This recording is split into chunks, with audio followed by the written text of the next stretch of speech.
now also had the email. Rush, I don't believe you really. The Congressional Black Caucasians want the families of the Gentle Giant and Garner to be honored guests at the State of the Union. Yep, got it right here. From thehill.com. Black lawmakers want Brown Garner families invited to the State of the Union. Members of the Congressional Black Caucasians are talking about inviting the families of Eric Garner and Michael Brown to Obama's State of the Union address in Washington next month. Stop and think about it now. See, in certain places, like on CNN, in the New York Times, on MSNBC, on CBS, ABC, and NBC, these people are heroes. Don't laugh. The Gentle Giant's a hero. Look at all the people that watch CNN. Well, there aren't that many, but the people who do have been lied to from the get-go about this. They have those 5 players for the Rams that came out during pregame introductions last Sunday with their hands raised, don't shoot, hands up. They probably believe. I'm sure that they have been lied to about what really happened there. That's what journalism has become. And so, as such, they're heroes. They're legitimate heroes to people that are dead wrong about all this. Garner is a hero, and the Gentle Giant is a hero, and the Congressional Black Caucasians, these people are heroes. They died for the cause. And what's the cause? That there is an inherent flaw in the founding of the country, and we haven't done a damn thing to address it. We thought electing the first black president would fix it, but as Rangel said, that's only made it worse. Why leave out Trayvon Martin's family? If you're going to invite these bunch, invite Trayvon Martin's family in there. And maybe the family of the Fort Hood shooter. Well, I don't know. I mean, there's all kinds of racism out there that leads to this kind of behavior that we need to take time, stop, and try to understand. The lawmakers who have universally condemned the justice system's response to the killings of the 2 black men at the hands of white police officers, see how this works, say the presence of the 2 men's relatives would send a strong signal that Washington policymakers are serious about tackling criminal justice reform head on.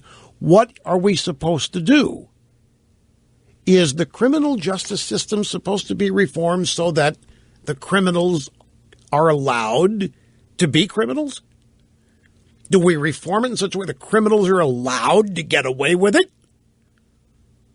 I mean, what are we talking about here? The mayor of New York, de Blasio, says the cops need to go away for 3 days to have sensitivity training, to be able to learn situational sensitivity training. And what else did he call it? Some sort of non-judgmental posture training. The cops are supposed to show up at a criminal act and not be judgmental about it. And nobody dares suggest that the criminal element change its behavior. Not one person. And if you do, if you happen to suggest, well, maybe the criminal element needs to change its behavior, then here come the arrows aimed right at you. You don't understand. You're perpetuating the flawed nature of the founding of the country. You are illustrating the inherent racism that exists in it. Racism means you should apprehend people breaking the law. What are we supposed to do? Let them get away with it? Listen to this again. The lawmakers say the presence of the 2 men's relatives sitting at Mrs. Obama's side, State of the Union, would send a strong signal that Washington policymakers are serious about tackling criminal justice reform head on. Are they going to do something about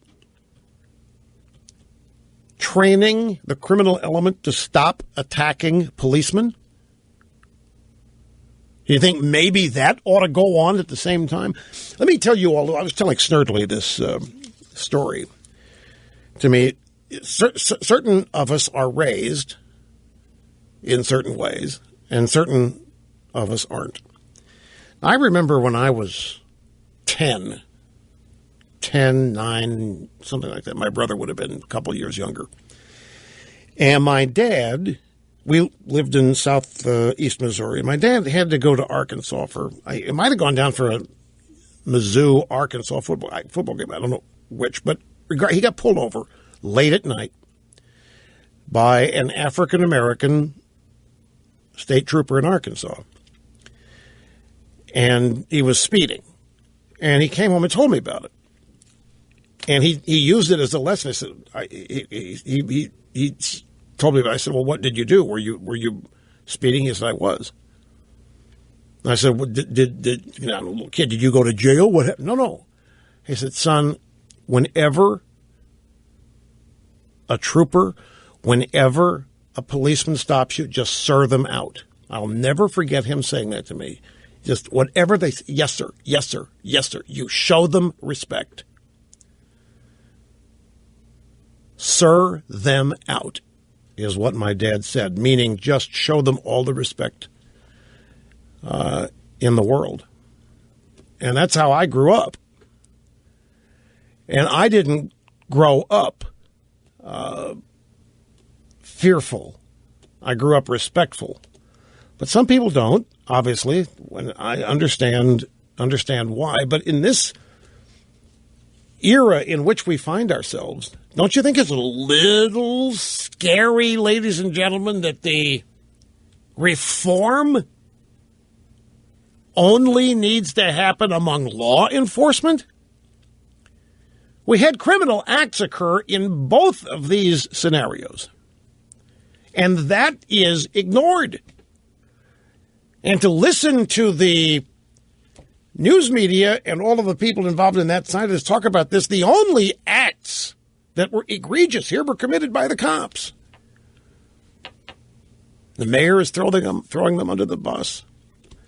And I want to repeat something I said an hour ago, too, is I think this is kind of ironic. The left loves big government, do they not? Oh, I was thinking about this last night when I was chatting email-wise with some friends. The left loves big government, and they love power, do they not? That's what they love big government for.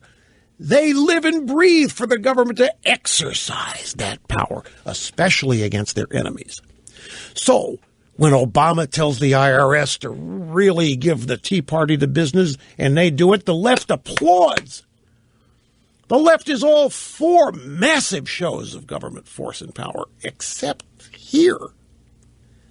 After all, what is the police? It's the state. The police is the law enforcement branch of the government. But they're not supposed to use force. Isn't that fascinating? They're not supposed to be powerful. They're not. So here's the left basically getting what they ask for. And they don't like it. They want powerful governments, powerful states. They want armed forces dealing with their enemies, domestically, of course. And yet, when it happens, they become the biggest conservatives in the world in the sense that that's too much force. That's too much power. We got to dial back the power to cops. Isn't it fascinating, folks? It is to me. These people, when they reap what they sow, they don't like it at all. And now we throw President Obama in the mix.